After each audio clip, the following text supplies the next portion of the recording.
Hello दोस्तों, मेरा नाम अभिनय भास्कर है। मैं फाइनेंस और टैक्सेशन में थोड़ा बहुत ज्ञान रखता हूँ। इसके पहले भी मैंने एक वीडियो आप लोगों के लिए एक लेक्चर दिया था बजट पर वेदांश एकेडमी में। वेदांश एकेडमी के डायरेक्टर सोयंश कुमार ज्योति के साथ मेरा बड़ा पुराना नाता है। उन्होंने मुझे आमंत्रित किया, बोला कि मेरे चैनल पे भी कुछ क्लासेज आप लें मेरे बच्चों के लिए, जो बहुत ही अच्छा काम कर रहे हैं। तो उस बजट के फहरिस्त में एक सेकंड वीडियो है, जिसको जो इस बार जो बजट आया है उसको थोड़ा सा मैं नंबर्स को थोड़ा कैलकुलेट करके आपको फार्मूला में दिखाऊंगा, है ना। वो आप ये प्रेजेंटेशन आप ये देखें यहाँ पर। डिफिसिट क्या होता है, हम लोग इस फार्मूला को डील करने के पहले इन सारे टर्म्स को, fiscal deficit, revenue deficit, primary deficit, effective revenue deficit, हम लोग वीडियो में आज इस वीडियो में, छोटे से वीडियो में यही सीखेंगे कि फिस्कल डिफिसिट क्या होता है, रेवेन्यू डिफिसिट क्या होता है, प्राइमरी डिफिसिट क्या होता है, इफेक्टिव रेवेन्यू डिफिसिट क्या होता है। डिफिसिट को मैं पहले वीडियो में भी बता चुका हूँ। डिफिसिट को लॉस समझें। इस फाइनेंशियल और इकोनॉमिक टर्म में लॉस को डिफिसिट वर्ड से संबोधित करते हैं। लॉस को डिफिसिट समझे। तो फिस्कल डिफिसिट कैसे निकालेंगे, रेवेन्यू डिफिसिट कैसे निकालेंगे, इन सब बातों को समझने के लिए। और ये इस बार का बजट है। ये हमारी भारत सरकार ने जो इस बार 1 फरवरी को निर्मला सीतारमण ने जो बजट इशू किया है कि कुछ पैसे कहाँ से आएंगे और कहाँ जाएंगे, उसके बाद मुझे लॉस होगा, उस लॉस को मैं कैसे मीट करूंगी, उन सारी बातों को इन्होंने इसमें डाला है। ये दोनों सामने है। इसको कैसे ये कैलकुलेट होता है, ये नंबर्स कैसे आते हैं, वो मैं आपको दिखाऊंगा, है ना। तो पहले समझते हैं कि ये फिस्कल डिफिसिट क्या होता है। जब हम बजट बनाते हैं, बजट को समझने के लिए सबसे बड़ी बात है कि बजट क्या है मत समझिए, बजट क्यों है ये समझना है ना।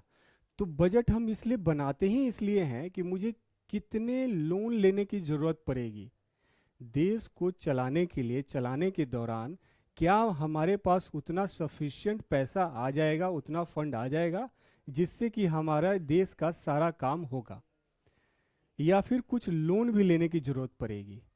तो जिस अमाउंट को लोन लेने के लिए जरूरत पड़ेगी उसी को फिस्कल डिफिसिट कहते हैं, है ना। यानी कि फिस्कल डिफिसिट वो अमाउंट है जितना वो ऐसा अमाउंट है जिसको कर्ज के रूप में हमारी सरकार को लेनी पड़ती है ना। तो ये फिस्कल डिफिसिट कैसे निकालते हैं? टोटल एक्सपेंडिचर, हमारा टोटल खर्च कितना है, हमारे देश का टोटल खर्च कितना है। एक्सपेंडिचर 2 तरीके का होता है, मैंने बताया था पिछली वीडियो में। Revenue expenditure, capital expenditure. Revenue expenditure उसको बोलते हैं जो देश के डे टू डे खर्चे जो किए जाते हैं उसको रेवेन्यू एक्सपेंडिचर बोला जाता है। डे टू डे खर्चा क्या है? देश के सरकारी कर्मचारी को पेंशन देना, सैलरी देना, रोड को मरम्मत करवाना, अस्पताल खोलें अस्पताल का मेंटेनेंस देखना, स्कूल का मेंटेनेंस देखना, इस तरीके का सारा काम क्या कहलाता है? रेवेन्यू एक्सपेंडिचर कहलाता है। और कैपिटल एक्सपेंडिचर किसको बोलते हैं? वैसे खर्चे जो इंफ्रास्ट्रक्चर पर खर्च हो रहे हैं, किसी कैपिटल एसेट पे खर्च हो रहा है, किसी संपत्ति बनाने में जो खर्च हो रहा है। अब रोड बनवा रहे हैं, एक सरकार की संपत्ति है, उससे हमें इनकम आएगा, है ना। रोड टोल टैक्स मिलेगा, रोड टैक्स मिलेगा। अगर हम किसी तरह का कोई हाईवे बनवा रहे हैं, फ्लाईओवर बनवा रहे हैं, कोई नया कंपनी जनरेट कर रहे हैं, पावर जनरेशन प्लांट डाला जा रहा है, ये सारा क्या है? संपत्ति है जिससे इनकम जनरेट होगा, ठीक है। तो उसको कैपिटल एक्सपेंडिचर बोलते हैं। तो टोटल एक्सपेंडिचर क्या होगा? Revenue expenditure plus capital expenditure. अब रेवेन्यू एक्सपेंडिचर और कैपिटल एक्सपेंडिचर को जोड़ दिए, ये हो गया टोटल एक्सपेंडिचर। अब इसमें से घटा देना है क्या? Total receipt. लिखा हुआ है ना कि टोटल रिसिप्ट, यानी हमारे पास जो पैसे आए, ये तो है खर्च। डिफिसिट निकालना ना, हमें लॉस निकालना है। तो लॉस तो तभी होगा जब खर्चा ज़्यादा होगा और आमदनी कम होगा। तो खर्चा पहले लिख दिए, रेवेन्यू एक्सपेंडिचर और कैपिटल एक्सपेंडिचर, टोटल खर्च। अब उसके बाद क्या है? टोटल रिसिप्ट घटा देंगे। हमें जहाँ जहाँ से पैसा आ रहा है वो टोटल रिसिप्ट। टोटल रिसिप्ट हमें कहाँ से आता है? एक रेवेन्यू रिसिप्ट हमारा होता है और एक होता है कैपिटल रिसिप्ट। रेवेन्यू रिसिप्ट याद कीजिए, मैंने क्या बताया था, रेवेन्यू रिसिप्ट वो है जो डे टू डे खर्चे के लिए हमें रेगुलर वे में आते रहता है। तो हमारे देश का रेवेन्यू रिसिप्ट क्या कहलाएगा? सबसे main source of revenue receipt हमारे देश का है टैक्स, चाहे वो जीएसटी हो, इनकम टैक्स हो, या रोड टैक्स हो, या वेल्थ टैक्स हो, किसी तरीके का एक्सपोर्ट इंपोर्ट टैक्स हो, किसी तरीके का जो टैक्स है वो मेन सोर्स ऑफ इनकम है, वो रेवेन्यू रिसिप्ट हो गया हमारे देश का। और उसके अलावा भी अलग रेवेन्यू रिसिप्ट अलग अलग हेड्स होते हैं जो मैंने पिछली वीडियो में आपको बताया था, लिंक में वीडियो है, आप देख सकते हैं, है ना। तो ये टोटल रिसिप्ट हो गया, रेवेन्यू रिसिप्ट। अब उसी तरीके से कैपिटल रिसिप्ट। अब हमें कैपिटल रिसिप्ट भी दो तरीके का होगा, एक तो कर्ज लेकर आएंगे और एक कुछ संपत्ति बेचेंगे। कैपिटल रिसिप्ट मैंने बताया था ना, वैसा जो संपत्ति बेचकर कुछ पैसा आए, या फिर हम अपने देश का जो कुछ संपत्ति बेचे हैं, जैसे कोई कंपनी बेच दी है, सरकारी कंपनी का कुछ स्टेक बेच दिए, सरकार की कुछ ज़मीनें पड़ी हुई थी, ज़मीनें बेच दी, ठीक है, उन सारे पैसे जो आए उसको बोलते हैं कैपिटल रिसिप्ट। और कुछ कर्ज से आता है, कुछ कर्ज लेने से जो पैसा आता है उसको हम क्या बोलते हैं? Capital receipt. तो टोटल रिसिप्ट हम कैसे लिखेंगे यहाँ? रेवेन्यू रिसिप्ट और कैपिटल रिसिप्ट। लेकिन बोरोइंग जो हम कर्ज लेते हैं वो भी एक कैपिटल रिसिप्ट का ही पार्ट है, लेकिन यहाँ पर हम टोटल रिसिप्ट में बोरोइंग को कंसीडर नहीं करेंगे। बोरोइंग यानी कि कर्ज को कंसीडर नहीं करेंगे। क्यों? क्योंकि फिस्कल डेफिसिट हम निकाल ही रहे हैं। इस फिस्कल डेफिसिट का जो अमाउंट है वो इसी बात का गवाह है कि देश को इतना कर्ज लेना पड़ रहा है, यानी वही अमाउंट ही हम निकालना चाह रहे हैं जितना कर्ज लेने की जरूरत है हमारे देश को, ठीक है। तो कर्ज के अमाउंट को छोड़ देंगे, यानी कि हमारे पास सपोज कि 100 रुपए हमारे पास खर्चा है और हमारे पास जमीन जायदाद बेचकर 60 रुपए आ जाता है, फिर कुछ हम अपना जमीन जायदाद बेच देते हैं और कुछ और भी इनकम करके 10 रुपए और आ जाता है, 70 रुपए टोटल आ जाता है। तो हमें लोन लेने की कितने की जरूरत पड़ेगी? 30 रुपए लोन लेने की जरूरत पड़ जाएगी। 100 आ गया इनकम रेवेन्यू से, रेवेन्यू इनकम और कैपिटल 100 आया नहीं, सॉरी, कहाँ गया इरेजर, कहाँ गया यार, एडिट कर देना, ले।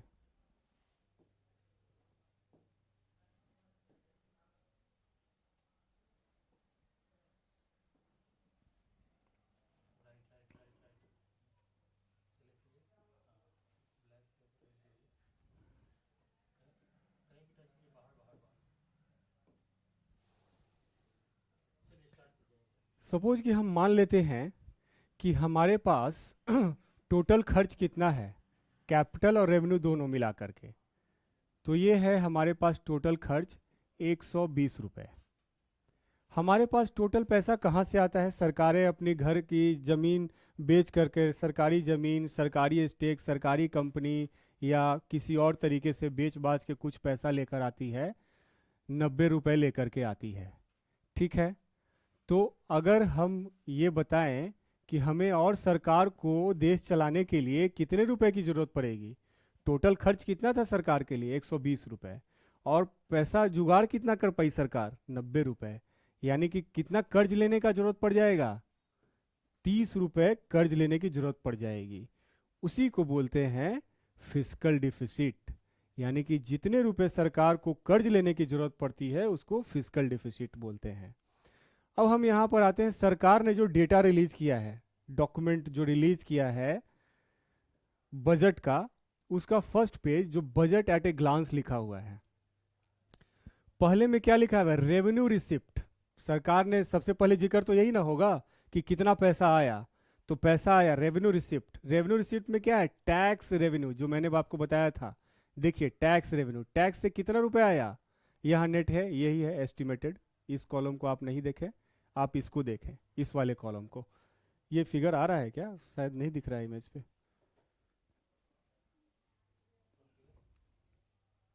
नंबर्स कैसे?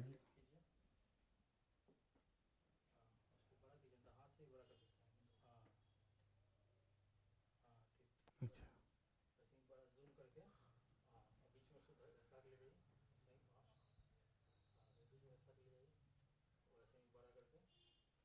हम्म, दिख रहा है देखो तो, एडिट करना पड़ेगा। हम्म, ये वाला।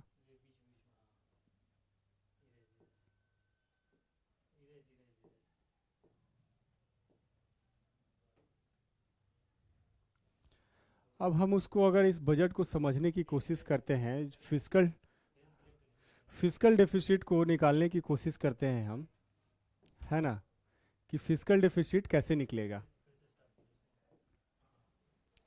तो फिजिकल डेफिसिट हम कैसे निकालेंगे, इसमें कहाँ फिजिकल डेफिसिट दिख रहा है, आप देखिए यहाँ नीचे आएंगे तो नीचे में आपको फिजिकल डेफिसिट दिखेगा।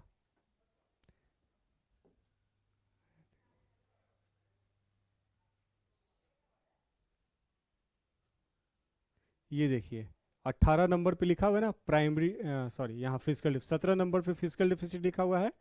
हिंदी में बोलते हैं इसको राजकोषीय घाटा। मैंने बोला था ना लॉस, ये घाटा है, फिजिकल डेफिसिट है। अब इसको कैसे, ये फिगर आया कैसे, फिजिकल डेफिसिट इस साल का कितना है, आने वाले साल का 1568936, ये है फिजिकल डेफिसिट। यहां हम आते हैं यहाँ पर रेवेन्यू रिसिप्ट। सबसे पहले फिजिकल डेफिसिट कब निकालेंगे, जो मेरे पास पैसा आया उसको समझते हैं, रेवेन्यू रिसिप्ट। हमारे पास 3420409 आ गए, जिसमें ये टोटल है इन दोनों फिगर का, tax revenue non tax revenue. Tax से कुछ जो पैसा आया ये है, नॉन टैक्स जो टैक्स के बिना जो पैसा आया वो ये है। Capital receipt, recovery of loan, loan दी थी सरकार, लोन रिकवर करके पैसा आया वो ये अमाउंट है। अदर रिसिप्ट ये है, बोरोइंग है, कुछ कर्ज लेकर जो सरकार ने लाया वो ये है, ठीक है। अब हम यहाँ पर देखते हैं और टोटल रिसिप्ट यहाँ पर आ गया, ठीक है। टोटल एक्सपेंडिचर ये दिख रहा है, ये फिगर टोटल एक्सपेंडिचर का है। उसी तरीके से टोटल एक्सपेंडिचर। अब आइए यहाँ पर फिजिकल डेफिसिट निकालते हैं। तो फिजिकल डेफिसिट निकालने के लिए मैंने क्या कहा था, टोटल एक्सपेंडिचर में से टोटल रिसिप्ट घटा लेंगे एक्सेप्ट बोरोइंग, कर्ज को छोड़कर। तो यहां देखिए फिजिकल डेफिसिट का यहाँ पे इन्होंने क्या लिखा है, 9 में से घटाइए 1 + 5 + 6 को, फिजिकल डेफिसिट निकल जाएगा। एक नंबर पर क्या है, रेवेन्यू रिसिप्ट। 5 नंबर पर क्या है, 1 + 5 + 6। 5 नंबर पर क्या है, रिकवरी ऑफ लोन्स। और अदर रिसिप्ट, बोरोइंग को छोड़कर ये घटा रहे हैं, घटा रहे हैं ना बोरोइंग को छोड़ करके, क्योंकि कर्ज तो लेना ही है ना, फिजिकल डेफिसिट से पता ही करना है कितना कर्ज लेना है। तो आप ये ध्यान रखिए, यहाँ देखिए जब ये कैलकुलेशन करते हैं तो ये फिगर आ रहा है 1568936, ये है फिजिकल डिफिसिट। फिजिकल डिफिसिट को मैंने आपको बताया था, ये वो अमाउंट है जो देश को कर्ज लेने की जरूरत पड़ती है। और यहाँ पर देखिए जो देश ने जो कर्ज लिया है वो अमाउंट और फिजिकल डिफिसिट का अमाउंट सेम आएगा, 1568936 बोरोइंग, कर्ज 1568936 फिजिकल डिफिसिट है ना। ये भारत सरकार का रिलीज किया हुआ डेटा है। फिजिकल डिफिसिट को समझ गए, ये अमाउंट है जिसको देश को कर्ज लेने की जरूरत पड़ती है। अब हम यहां पर आते हैं सेकंड, रेवेन्यू डिफिसिट किसको बोलते हैं। रेवेन्यू डिफिसिट बड़ा सिंपल है। रेवेन्यू डिफिसिट घर चलाने के लिए जो पैसा आया और जो घर चलाने के लिए जो पैसा गया, अगर आया कम गया ज़्यादा, इसका मतलब ये हो गया लॉस, घाटा, राजकोषीय रेवेन्यू घाटा हो गया ये। तो रेवेन्यू डिफिसिट जो पैसा आया उसी तरीके से आया, घटा दीजिए। अब सरकार ने रेवेन्यू डिफिसिट यहाँ पर लाया, देख लीजिए रेवेन्यू रिसिप्ट ये है 164, और रेवेन्यू एक्सपेंडिचर इसमें से घटा दीजिए। रेवेन्यू डेफिसिट क्या लिखा है, 10 - 1। 10 क्या है, रेवेन्यू अकाउंट, और ये जो खर्च है रेवेन्यू एक्सपेंडिचर ये है, इसमें से इसको घटा दीजिए, निकल जाएगा, बहुत सिंपल। अब एक ये तो समझने की चीज़ नहीं, बहुत इजी है, समझ सकते हैं। लेकिन इसमें एक थोड़ा सा ट्रिक है, इसको प्राइमरी डेफिसिट। प्राइमरी डेफिसिट क्या होता है, प्राइमरी डेफिसिट को समझिए, physical deficit minus interest payment. ये ऑब्जेक्टिव क्वेश्चन इसी से बनता है ना, लेकिन अगर आप कॉन्सेप्ट रखेंगे ना तो आपको रटने की जरूरत नहीं पड़ेगी formula. Physical deficit minus interest payment. Physical deficit में से इंटरेस्ट पेमेंट को क्यों घटाया, ये निकाल कर क्या जानना चाह रही है। फिजिकल डेफिसिट निकला, ये सरकार ये जानना चाह रही है कि कितना मुझे कर्ज लेना है। रेवेन्यू डेफिसिट निकला, इससे ये पता चलता है कि हमने कमाया कम है, खर्चे के लिए पैसा कम लाया है और खर्चे मेरे ज़्यादा हैं, इससे ये पता चलता है। प्राइमरी डेफिसिट से हमें क्या पता चलता है, प्राइमरी डेफिसिट में हमने क्या किया है, फिजिकल डेफिसिट में से इंटरेस्ट को हम लोग घटा रहे हैं। यानी कि जो पैसा हमें कर्ज लेने की ज़रूरत है उसमें से इंटरेस्ट की पेमेंट को घटा रहे हैं। यानी कि पहले से जो हमने कर्ज ले रखा है पिछले साल, उसका इंटरेस्ट पेमेंट करना होगा ना, उसको घटा रहे हैं। तो ये हम ऐसा इसलिए प्राइमरी डेफिसिट इसलिए निकाल लेते हैं, हम लोग ये जानना चाहते हैं कि देश जो अभी कर्ज ले रही है वो क्या कर्ज कुछ नए कामों को करने के लिए ले रही है कि या फिर सिर्फ और सिर्फ इंटरेस्ट पेमेंट को करने के लिए ले रही है। सपोज कि 100 रुपए, सपोज कि यहां पर 100 रुपए आपका फिजिकल डेफिसिट है, यहां पे मैंने क्या निकाला था, 30 रुपए सरकार को लोन लेने की जरूरत है, अब 30 है, और 30 रुपए ही अगर इंटरेस्ट भी पेमेंट करना है, पिछले सालों के कर्ज का ब्याज पेमेंट करना है, तो प्राइमरी डेफिसिट क्या आएगा, 0। तो इसका मतलब ये निकलेगा कि सरकार इस बार जो कर्ज ले रही है सिर्फ और सिर्फ पिछली बार के कर्ज के ब्याज को चुकाने के लिए ले रही है। इसका मतलब सरकार बड़े अच्छे हालात में है, इस बार आने वाले साल में जो काम करने वाली है उस पैसे का जुगाड़ सरकार ने खुद ही कर लिया है, पिछले साल के कर्ज के ब्याज को चुकाने के लिए ले रही है। यानी सरकार बड़ा अच्छा काम कर रही है। लेकिन अगर इससे ऊपर है तो इसका मतलब ये है कि ये इंटरेस्ट पेमेंट पिछले साल का नहीं, आने वाले सालों के काम करने के लिए हमारी सरकार भी ले रही है loan. Effective revenue deficit, effective revenue deficit से आप क्या समझते हैं। रेवेन्यू डिफिसिट तो आपने यहाँ समझ लिया, 100 कमाया, 70 गया, 110 खर्चा, 10 रुपए का नुकसान। घर चलाने के लिए 100 रुपए आने चाहिए थे, लेकिन हमारे पास 110 आने चाहिए थे, 100 ही है, 10 का नुकसान। लेकिन अब हम यहाँ पे रेवेन्यू डेफिसिट में से एक ग्रांट फॉर कैपिटल फॉर्मेशन हम लोग घटा रहे हैं। ग्रांट फॉर कैपिटल फॉर्मेशन का मतलब होता है ऐसा पैसा, जैसे रेवेन्यू रिसिप्ट मैंने बताया था ना कि घर चलाने का खर्चा, डे टू डे एक्सपेंडिचर को मीट करने का खर्चा, हॉस्पिटल चलाने का खर्चा, रोड को मरम्मत करने का खर्चा, हमारे स्टाफ सैलरी देने का खर्चा है ना, बहुत सारे मंत्रालय को चलाने का खर्चा, मेंटेनेंस का खर्चा, ये सारे खर्चा। तो इसके लिए आमदनी आता है, इनकम आता है सरकार को टैक्स से। तो उन सारे इनकम्स का पैसा कुछ पार्ट हम संपत्ति बनाने में भी अगर लगाए हैं तो उसको हम घटा देंगे, क्योंकि रेवेन्यू लॉस का तो वो मामला नहीं होगा ना, क्योंकि हमने 100 रुपये टैक्स से लाया, 110 का खर्च है, लेकिन उस 10 रुपये में, उस 10 रुपये में हमारा 5 रुपये ऐसा खर्च है, ये 5 रुपये जिससे हम स्टाफ को सैलरी नहीं दिए हैं, सरकार को, सरकारी स्टाफ को सैलरी नहीं दिए हैं, रोड का मरम्मत नहीं करवाए हैं, मेंटेनेंस नहीं करवाए हैं हॉस्पिटल्स का। हम लोगों ने क्या किया है, उससे एक नया रेल लाइन शुरू किया है, रेलवे लाइन एक नया बनवाया है, ठीक है, उसमें 5 रुपये खर्च हुआ है। तो ये रेवेन्यू एक्सपेंडिचर कहलाएगा क्या, नहीं कहलाएगा, ये तो संपत्ति बना ली ना हमने। अब उस रेल पटरी पे रेल दौड़ेगी, है ना, एक नया रेल बना है, तो उस रेल से किराया आएगा, आमदनी आएगी, तो इससे तो संपत्ति बनाई ना सरकार ने। तो सरकार अगर ऐसा कुछ खर्च करती है रेवेन्यू रिसिप्ट से तो उसको घटा देते हैं, तो नेट रेवेन्यू डिफिसिट पता चलता है ना। तो सरकार यही जानना चाहती है। क्लियर है इन सारे formula, physical deficit, revenue deficit, primary deficit, effective revenue deficit. बस आज के लिए बस इतना ही। अब आगे की वीडियो में हम लोग और भी चर्चा करेंगे, बजट के बारे में और डिटेल में बात करेंगे। Thank you.